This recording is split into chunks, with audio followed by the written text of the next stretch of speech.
From space, Earth's continents glow with city lights.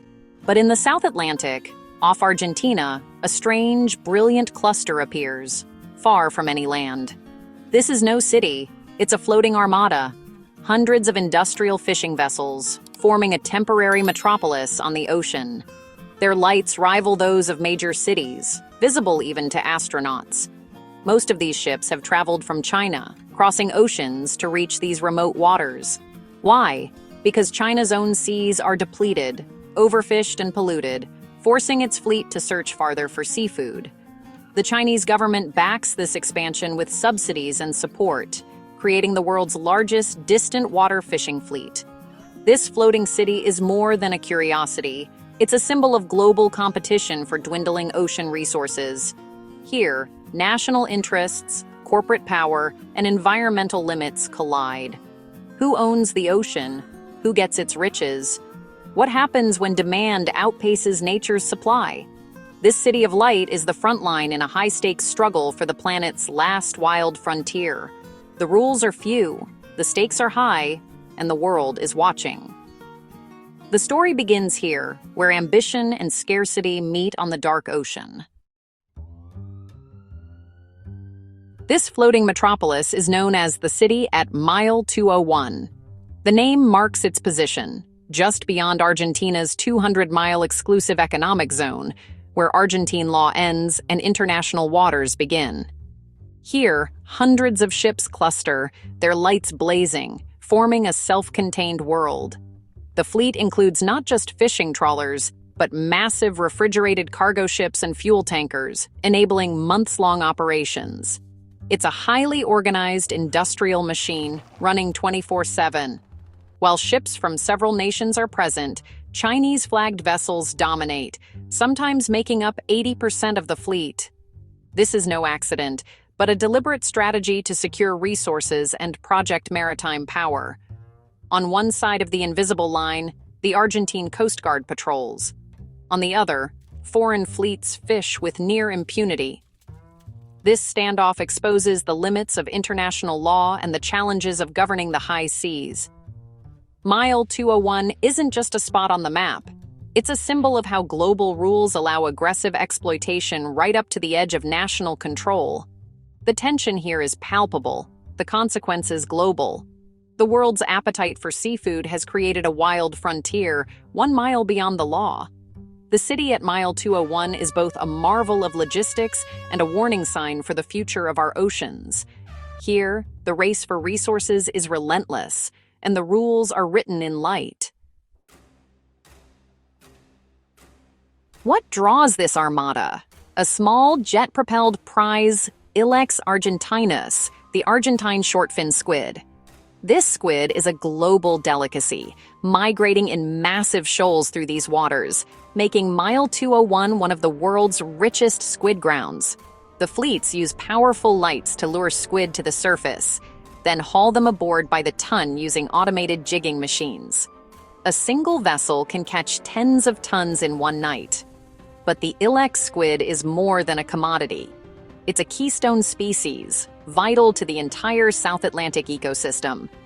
Whales, dolphins, penguins, and countless fish depend on it for food. Removing hundreds of thousands of tons each year disrupts a delicate balance, with ripple effects up the food chain. Scientists warn that this industrial extraction could have devastating long-term impacts. The pursuit of this silver treasure risks impoverishing not just the ocean, but all who depend on it. The stakes are far greater than a plate of calamari. Global demand for squid has soared, but unlike tuna or cod, the international squid fishery is almost entirely unregulated. There are no global quotas, no binding agreements, just a free-for-all on the high seas. This regulatory vacuum lets fleets at Mile 201 fish as much as they can, as fast as they can. The result?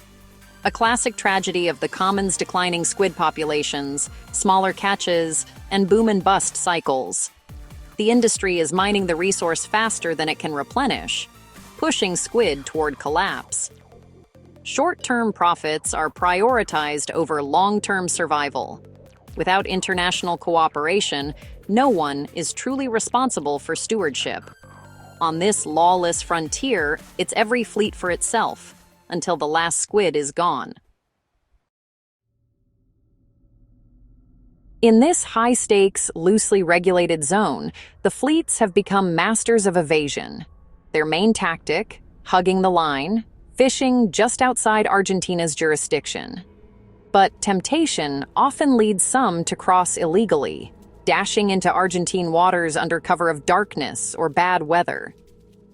To avoid detection, many ships go dark, switching off their tracking systems and vanishing from satellite view.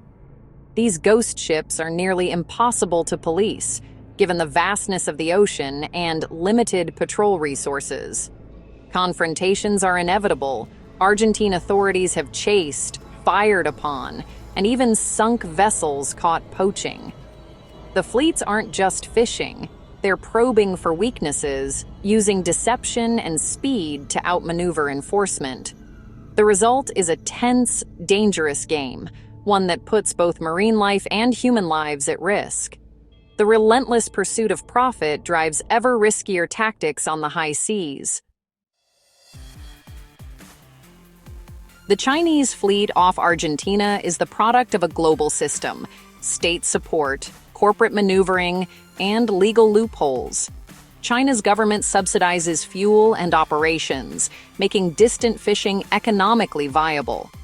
Many vessels are owned by state-linked corporations, often hidden behind shell companies and flags of convenience. Reflagging allows ships to avoid stricter regulations, operating under countries with lax oversight.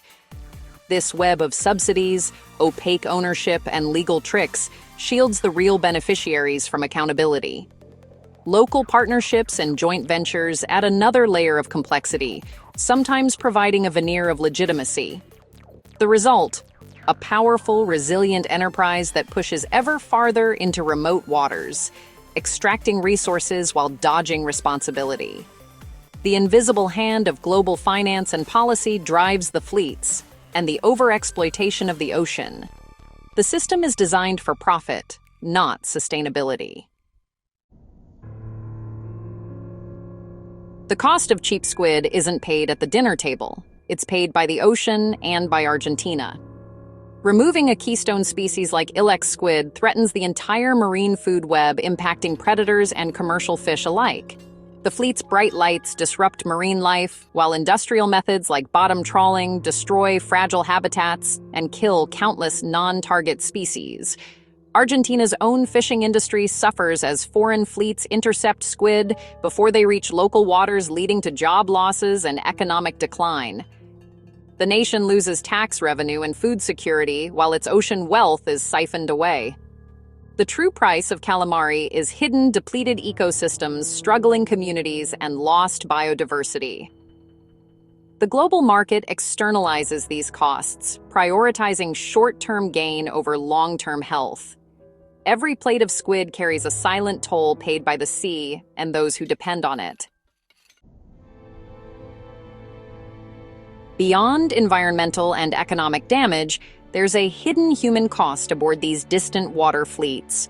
Crews are often migrant workers, lured by false promises, then trapped at sea for months or years. Passports are confiscated, wages withheld, and escape is impossible, a clear form of debt bondage. Working conditions are brutal.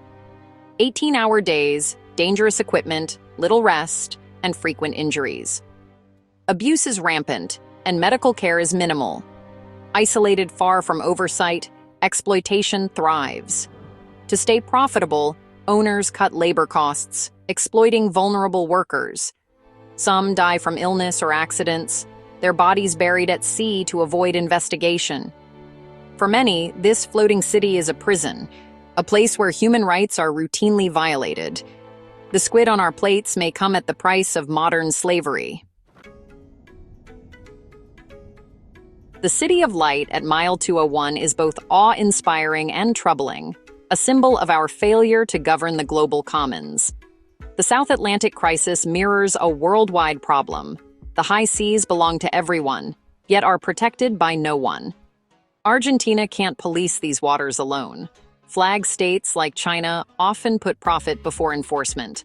Consumers and corporations in distant nations are complicit, their demand fueling the system. True guardianship requires international cooperation, binding quotas, closing legal loopholes, and demanding transparency in the seafood supply chain. Corporations and governments must be held accountable for environmental and human rights abuses. The ocean is not a limitless factory. It's a living system that sustains us all. The lights at Mile 201 should be a wake-up call, a choice between plunder and stewardship. We can continue exploiting the high seas for short-term gain, or protect them as a global heritage for future generations. The fate of the squid, the livelihoods of fishermen, and the lives of workers all depend on this choice. The ocean is watching and waiting for our answer. The future of the last wild frontier is in our hands.